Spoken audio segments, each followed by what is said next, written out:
आज आपण बनवणार आहोत हिरवं वांग आणि तेही हिरवा मसाल्यात मस्त भरून चमचमीत अशी भाजी चवदार। तर नमस्कार, मी अनिता केदार रेसिपीज मराठीमध्ये तुमचं मनापासून स्वागत आहे। चला तर मग बघूया आपण आज हिरवं वांग तेही हिरवा मसाल्यात कसं बनवायचं आहे ते। हिरव्या मसाल्यातील हिरवी वांगी बनवण्यासाठी इथे मी घेतली आहेत एक 12 वांगी आहेत आणि वांग्याचे फक्त असे थोडे थोडे हे जे कट आहेत ते आपल्याला कापून घ्यायचे आणि थोडीशी दांडी आपल्याला कापून घ्यायची, कारण आपण हे छान भरून करणार आहोत।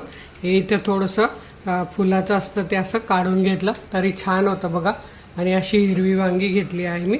आता ही जवळजवळ 350 ग्राम वांगी आहेत, तुम्ही किती कराल त्याच्यावर। तर त्यासाठी मी इथे घेतलं आहे 1 कप सुकं खोबरं किसून घेतलेलं आहे, म्हणजे पटकन भाजलं जातं।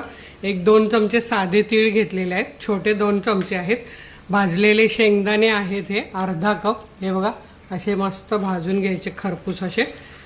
3 मध्यम आकाराचे कांदे लांबट कापून घेतलेले आहेत।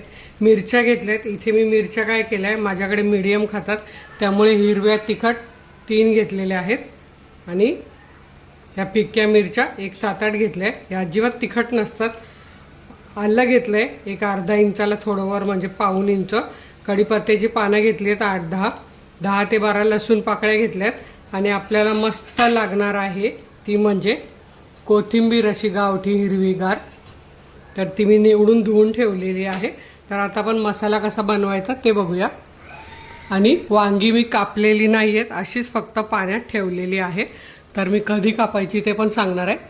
आता इथे मी माझी लोखंडी कढई तापत ठेवले, त्यात आधी तीळ भाजून घेते। तीळ असे चटचट चटचट आवाज येईपर्यंत बारीक मीडियम गॅसवर भाजून घ्यायचे। आता इथे तुम्ही बघू शकता तीळ चटचट चटचट वाजायला लागले। यात मी घेतली आहे अर्धा चमचा खसखस, आणि खसखस पण आपल्याला यात अगदी 2-3 सेकंद भाजून घ्यायचे, कारण ती जळाली तर कडू लागते, त्यामुळे तीळ आपले गरम आहे, कढई गरम आहे। आता हे आपण काढून घेऊया। आता इथे आपण सुकं खोबरं भाजून घेऊया, छान सोनेरी रंग येईपर्यंत। काळं करायचं नाही आपल्याला, तर सोनेरी रंग येईपर्यंत छान 2-3 मिनटं भाजून घ्यायचं मीडियम गॅसवर। तर इथे तुम्ही बघू शकता आपलं खोबरं किती छान सोनेरी रंगावर भाजलं गेलंय। आणि हे काय होतं, गरम असल्यामुळे आणखी पुढे ते गरममुळे थोडं लाल होतं, तर हे आत्ताच आपल्याला काढून घ्यायचं आहे, काळं करायचं नाही आपल्याला। आता आपण त्याच कढईत घातलंय 1 चमचाभर तेल घातले, तेल गरम झालेलं आहे, त्यात आपल्याला घालून घ्यायचा आहे कांदा आणि छान सोनेरी रंग येईपर्यंत परतून घ्यायचा आहे, काळा करायचा नाही आहे। तर आपल्याला 3-4 मिनटं लागतील मीडियम गॅसवर, तर आपण असं छान परतून घेऊया।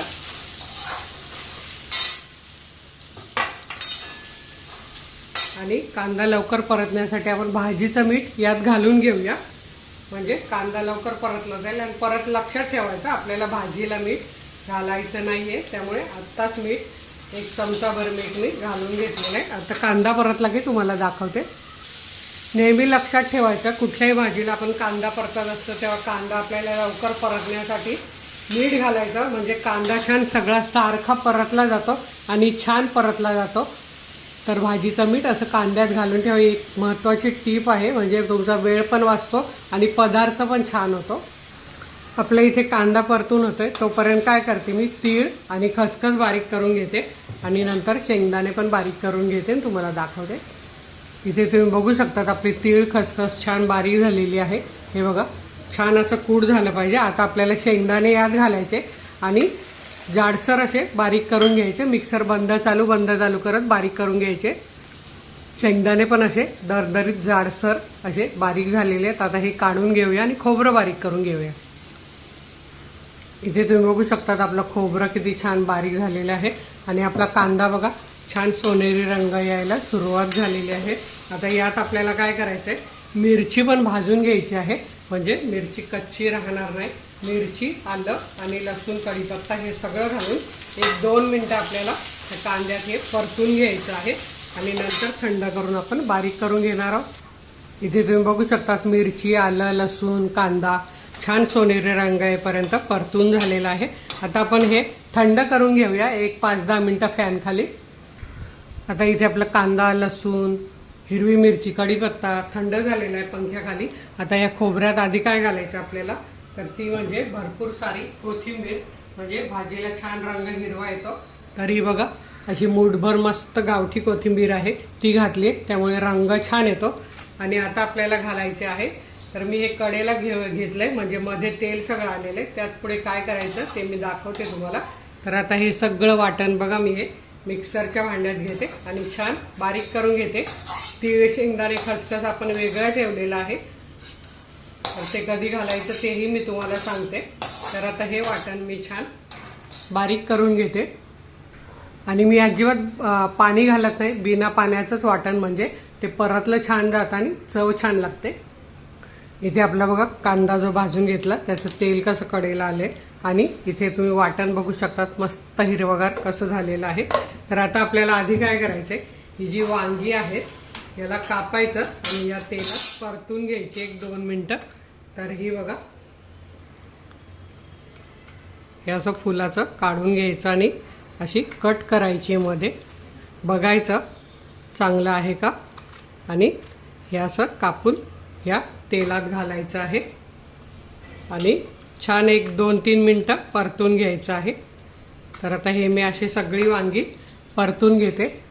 आता ही वांगी 2-3 मिनटं परतून घेतली, ही मी काढून घेते. आणि यात काय करणार आहे, मी पाणी गरम करायला ठेवणार आहे आणि भाजी दुसऱ्या स्टीलच्या कढईत ठेवणार आहे. तर मी 1 ग्लासभर पाणी घालते आणि हे गरम करायला ठेवते दुसऱ्या साईडला. आता इथे मी स्टीलच्या कढईत 2 चमचे तेल घातले, त्यात अर्धा चमचा मोहरी घालते. मोहरी छान आपल्याला तडतडू द्यायची आहे. मोहरी तडतडायला सुरुवात झाल्यावर आधी गॅस बारीक करायचा आणि मग घालायचं आहे अर्धा चमचा जिरं. जिरंही आपल्याला फुलवून घ्यायचं आहे, गॅस बारीकच ठेवायचा. बघा जिरं छान फुललं आहे, काळं करायचं नाही. त्यात आपण हा हिरवं वाटण घालून घेतलं आहे, ते घालून घेऊया आणि फक्त 1-2 मिनटं परतायचे, कारण आपण हे बिना पाण्याचं वाटलेलं आहे, त्यामुळे फक्त 1-2 मिनटं हे परतून घ्यायचं आहे, जास्त परतवायचं नाही.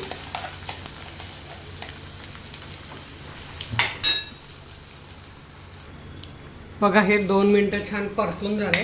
आता आपल्याला यात घालायची आहे हळद अर्धा चमचा आणि हिंग 1/2 चमचा, आणि हे छान मिक्स करून घ्यायचं आहे. हळद घातल्यावर छान परतून झालं आहे. आता यात घालायचा आपल्याला गरम मसाला, जो मी हल्लीसमध्ये तुम्हाला व्हिडिओ दाखवलेला आहे. घरच्या घरी अर्धा किलोच्या प्रमाणात गरम मसाला कसा बनवायचा तो छान यात मिक्स करून घ्यायचा. आता आपले राहिलेत शेंगदाणे, तीळ, खसखस, हेही आपण यात घालून मिक्स करून घेऊया. सगळं छान मिक्स करून घ्यायचं. आणि जे खूप तिखट खातात त्यांनी फक्त तिखट मिरच्या घेतल्यात तरीही चालेल, काही प्रॉब्लेम नाही. आता हे बघा छान मिक्स झालं आहे. आता आपल्याला काय करायचं, मी इथे मिक्सरचं भांडं धुवून घेतलेलं आहे, त्यातलं पाणी घालते मी अर्धा कप आणि छान मिक्स करून घेते. मसाला त्यात छान शिजवून घेते, फक्त 1 मिनिटभर, जास्त नाही. आपण वरून पाणी तिकडे गरम करायला ठेवलंच आहे कढईत. आता यात आपल्याला ही घालून घ्यायची परतलेली वांगी, आणि वांगी अशी चमच्याने यात असा हा मसाला भरायचा आहे. जर थंड झाले असतील तर तुम्ही असंही भरू शकतात मसाला, काही प्रॉब्लेम नाही. पण तो आपण पाणी घातल्यावर आपोआप त्याच्या आत जातो आणि वांगी छानच होतात. भरायचं असेल तर भरू पण शकतात किंवा तुम्ही असंही घालू शकतात. सुगंध तर इतका अप्रतिम सुटलेला आहे, खूप छान सुगंध येतो याचा आणि खूप छान लागतात ही वांगी. बघा आता ही आपण 2 ते 3 मिनटं या मसाल्यात वांगी छान वाफ घालून घेऊया आणि मग पाणी घालणार आहोत. आणि हो, ज्यांना सुक्कं वांग बनवायचं आहे त्यांनी ही अशीच पुढे शिजत ठेवायची. 5 ते 7 मिनटात शिजतात ती. जशी तुमची वांगी मोठी छोटी त्यानुसार 5 ते 7 मिनटं लागतात, छान शिजतात. पण मी इथे थोडी ग्रेव्ही टाईप करणार आहे, माझ्याकडे ग्रेव्ही आवडते थोडी. आता हे बघा आपण मसाल्यात 2-3 मिनटं ही वाफवून घेतलेली आहे. वांगी थोडीशी नरम पण झाली आहे आणि मसाल्यात छान हे झालेली आहे. हे बघा आता आपण घालणार आहोत पाणी. तर कढईत आपण पाणी गरम केलेलं आहे, तर तुम्हाला कितपत पाणी घालायचं तसं तुम्ही घालू शकतात. मी 1-1.5 कप पाणी घातलेलं आहे. शिजायला अर्धा कप जाईल आणि 1 कप अशी लपथपीत ग्रेव्ही राहील. तर हे बघा मस्त अशी ग्रेव्ही आपली इथे तयार झालेली आहे. खूप छान लागते ही.